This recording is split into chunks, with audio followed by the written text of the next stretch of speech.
tired of doing it all, putting yourself last, and feeling not enough? If so, this is your podcast to spark love for yourself and your life. I'm Natasha Koo, and I'm here because you matter. And being naturally confident is your right. Let's say yes to ourselves. Welcome to the third episode of the Confidence series. I'm Natasha Koo, and welcome back. Another Tuesday of story time and a practical exercise that you can take away to empower yourself. I would love to share with you this story today because it's one of those stories where at the time you thought that it wasn't something so strange, but now that I have grown and I am who I am today, I reflect back and there are so many learnings. I've grown so much just to notice the difference in my thinking, in my beliefs. And so I would love to share with you. It's a story from my university time, and let's dive into it. I worked multiple jobs, and that was required by my bachelor degree. So I was at this point working in a foreign city in Canada, working for the government, and there were a few other students in the building, also from my school, who were working there for just one semester. So there's this one guy who I would meet often for lunch, and we would talk about life and how we viewed the world.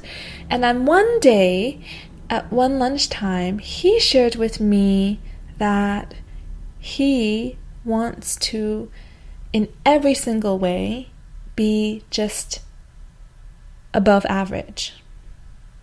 At the time, I really did not understand why he would take on such a view or the reasons behind why he would want to meet such a standard. So I remember asking him, I said, why would you do that? What does that give you?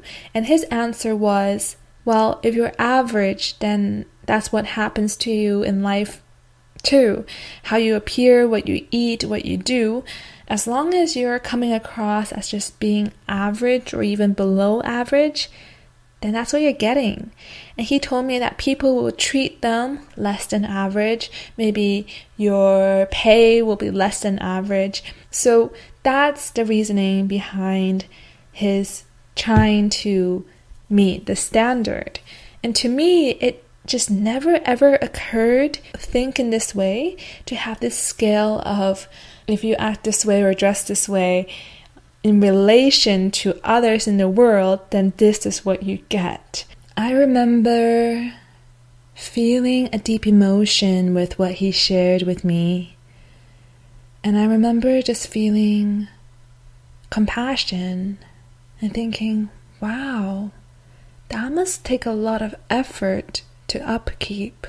I also remember thinking it could have been a judgment or just a thought or observation, but I remember thinking that need or desire to want to be better than someone else, it's not innate. It's definitely not a natural desire. It has to come from somewhere. That's the extent of how I understood what he shared with me that point in time from my university self. How does this story relate to confidence? How are we going to bring this back to being ourselves and being confident and comfortable in our own skin? Well, do you remember that episode where I explained to you my version of confidence, where it's not something you need to find and reach out and try to mimic from someone else? It's something that is already inside of you.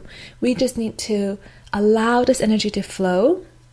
We just need to let our heart desire, our expression to be manifested and lift out.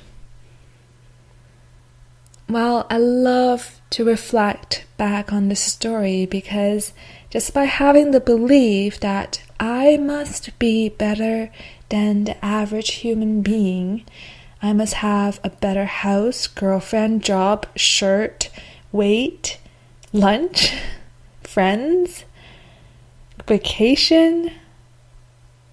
That's a very, very clear mental structure, an ideal that has been set in place for one to achieve or fail.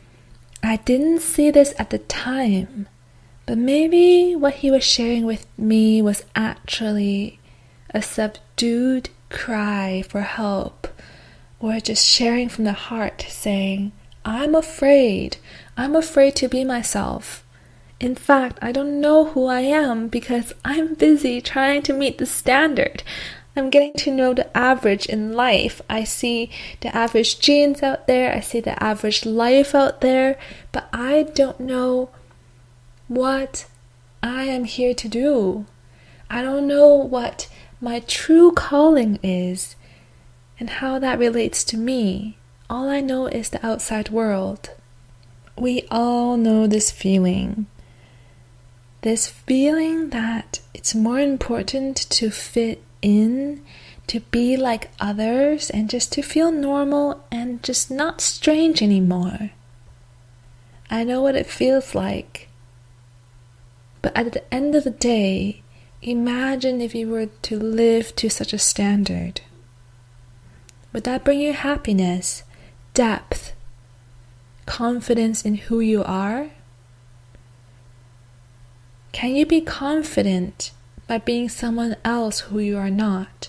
Can you be confident imitating or trying to be better than those around you?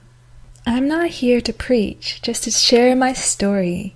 So I invite you right now to ask yourself, what does confidence mean to me? If I got that job, if I was with that person, if I dressed this way, if I looked this way, does that give you confidence? Is your idea of confidence anchored in something relative? So, for example, does being confident mean being better than someone else? Does it mean that you see yourself as being more popular, more beautiful, more successful, more put together than someone else? I invite you to feel deeply into confidence and what that means to you. Bring it into context. Is it something outside of yourself, inside of yourself? Is it a feeling? If so, how does it sit with you? How does it feel? Imagine as if you are marrying confidence. It's a marriage.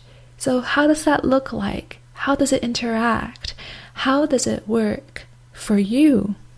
Please share in the comments with your sisters, those listening, and also myself, what confidence means to you. I'm so happy to bring these questions and to bring this exercise in because I know just how much information there is out there bombarding us, telling us what to think. But I'm not here to preach. I'm here to share with you my story. And I would love to give the dance floor back to you and allow you to dive deeply back into yourself and find your truth of what confidence means. And I'm happy to share this with you quite at the beginning of this confidence series, because then with this new understanding, you can view the next few episodes and stories which I will tell from a new lens, where you have a deeper understanding of what confidence is. Answer these questions at your own time. Allow the answers to come up. And allow yourself to share it with others just to see the beauty that is within us. So the floor is all yours. Don't hesitate to write me at Natasha at femininespace.com. Visit the show notes and the breakdown of the questions I have written out just for you so you can get clarity and really connect with what confidence means to you. That's all at femininespace.com/average. So thanks for being here again, and see you next week.